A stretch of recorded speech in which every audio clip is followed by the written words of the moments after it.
warahmatullahi wabarakatuh. Bapak Ibu, saudara-saudara sebangsa setanah air, pagi tadi saya telah memimpin rapat terbatas secara virtual tentang Undang-Undang Cipta Kerja bersama jajaran pemerintah dan para gubernur. Dalam undang-undang tersebut terdapat 11 klaster yang secara umum bertujuan untuk melakukan reformasi struktural dan mempercepat transformasi ekonomi. Adapun klaster tersebut adalah urusan penyederhanaan perizinan, urusan persyaratan investasi, urusan ketenagakerjaan, urusan pengadaan lahan, urusan kemudahan berusaha, urusan dukungan riset dan inovasi, urusan administrasi pemerintahan, urusan pengenaan sanksi, urusan kemudahan pemberdayaan dan perlindungan UMKM, urusan investasi dan proyek pemerintah, serta urusan kawasan ekonomi. Dalam rapat terbatas tersebut, saya tegaskan mengapa kita membutuhkan Undang-Undang Cipta Kerja. Pertama, setiap tahun ada sekitar 2,9 juta penduduk usia kerja baru, anak muda yang masuk ke pasar kerja, sehingga kebutuhan atas lapangan kerja baru sangat-sangat mendesak. Apalagi di tengah pandemi, terdapat kurang lebih 6,9 juta pengangguran dan 3,5 juta pekerja terdampak pandemi COVID-19. Dan sebanyak 87% dari total penduduk bekerja memiliki tingkat pendidikan setingkat SMA ke bawah, di mana 39% berpendidikan sekolah dasar. Sehingga perlu mendorong penciptaan lapangan kerja baru, khususnya di sektor padat karya. Jadi, Undang-Undang Cipta Kerja bertujuan untuk menyediakan lapangan kerja sebanyak-banyaknya bagi para pencari kerja serta para pengangguran. Kedua, dengan Undang-Undang Cipta Kerja akan memudahkan masyarakat, khususnya usaha mikro kecil, untuk membuka usaha baru. Regulasi yang tumpang tindih dan prosedur yang rumit dipangkas. Perizinan usaha untuk usaha mikro kecil (UMK) tidak diperlukan lagi, hanya pendaftaran saja. Sangat simpel. Pembentukan PT atau perseroan terbatas juga dipermudah. Tidak ada lagi pembatasan modal minimum. Pembentukan koperasi juga dipermudah. Jumlahnya hanya 9 orang saja. Koperasi sudah bisa dibentuk. Kita harapkan akan semakin banyak koperasi-koperasi di tanah air. UMK, usaha mikro kecil yang bergerak di sektor makanan dan minuman. Sertifikasi halalnya dibiayai pemerintah. Artinya gratis. Izin kapal nelayan penangkap ikan misalnya, hanya ke unit kerja Kementerian KKP saja. Kalau sebelumnya harus mengajukan ke Kementerian KKP, Kementerian Perhubungan, dan instansi-instansi yang lain. Sekarang ini cukup dari unit di Kementerian KKP saja. Ketiga, Undang-Undang Cipta Kerja ini akan mendukung upaya pencegahan dan pemberantasan korupsi. Ini jelas karena dengan menyederhanakan, dengan memotong, dengan mengintegrasikan ke dalam sistem perizinan secara elektronik, maka pungutan liar, pungli, dapat dihilangkan. Namun, saya melihat adanya unjuk rasa penolakan Undang-Undang Cipta Kerja yang pada dasarnya dilatar belakangi oleh disinformasi mengenai substansi dari undang-undang ini dan hoax di media sosial. Saya ambil contoh, ada informasi yang menyebut tentang penghapusan UMP, upah minimum provinsi, UMK, upah minimum kota kabupaten, UMSP, upah minimum sektoral provinsi. Hal ini tidak benar, karena faktanya upah minimum regional, UMR, tetap ada. Ada juga yang menyebutkan bahwa upah minimum dihitung per jam. Ini juga tidak benar. Tidak ada perubahan dengan sistem yang sekarang.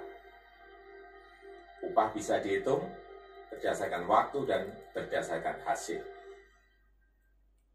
Kemudian adanya kabar yang menyebutkan bahwa semua cuti sakit, cuti kawinan, cuti khitanan, cuti baptis, cuti kematian, cuti melahirkan, dihapuskan. Dan tidak ada kompensasinya.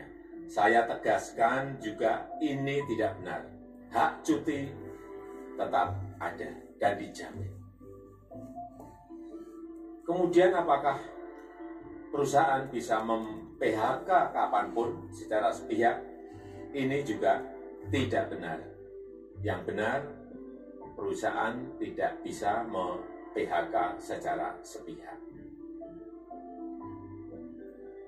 Kemudian juga pertanyaan mengenai benarkah jaminan sosial dan kesejahteraan lainnya hilang. Yang benar, jaminan sosial tetap ada. Yang juga sering diberitakan tidak benar adalah mengenai dihapusnya AMDAL, analisis mengenai dampak lingkungan.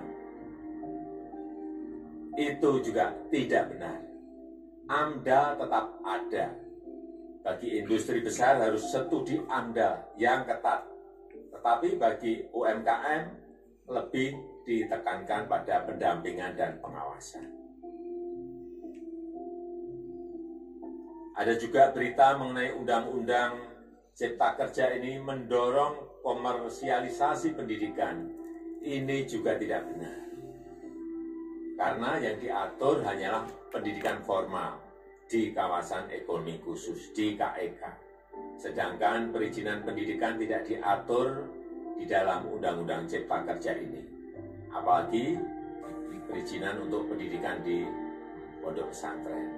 Itu tidak diatur sama sekali dalam Undang-Undang Cipta Kerja ini. Dan aturannya yang selama ini ada tetap berlaku. Kemudian diberitakan bahwa keberadaan bank tanah. Bank tanah ini diperlukan untuk menjamin kepentingan umum, kepentingan sosial, kepentingan pembangunan nasional, pemerataan ekonomi, dan konsolidasi lahan serta reforma agraria.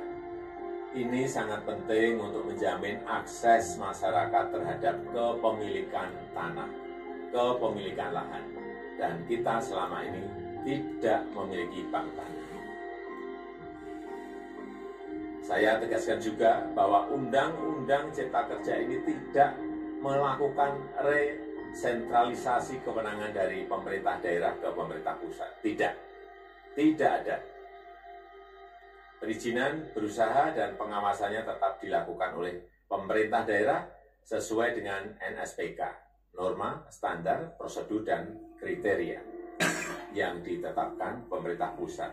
Ini agar dapat tercipta standar pelayanan yang baik di seluruh daerah. Dan penetapan NSPK ini dapat nanti akan diatur di dalam PP atau peraturan pemerintah. Selain itu, kewenangan perizinan untuk non-perizinan berusaha tetap ada di Pemda, sehingga tidak ada perubahan. Bahkan kita melakukan penyederhanaan, melakukan standarisasi jenis dan prosedur berusaha di daerah. Dan perizinan berusaha di daerah diberikan batas waktu. Ini yang penting di sini.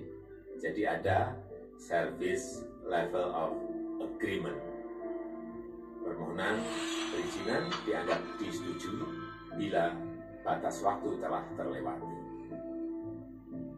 Saya perlu tegaskan pula bahwa Undang-Undang Cipta Kerja ini memerlukan banyak sekali peraturan pemerintah atau PP dan peraturan presiden atau Perpres.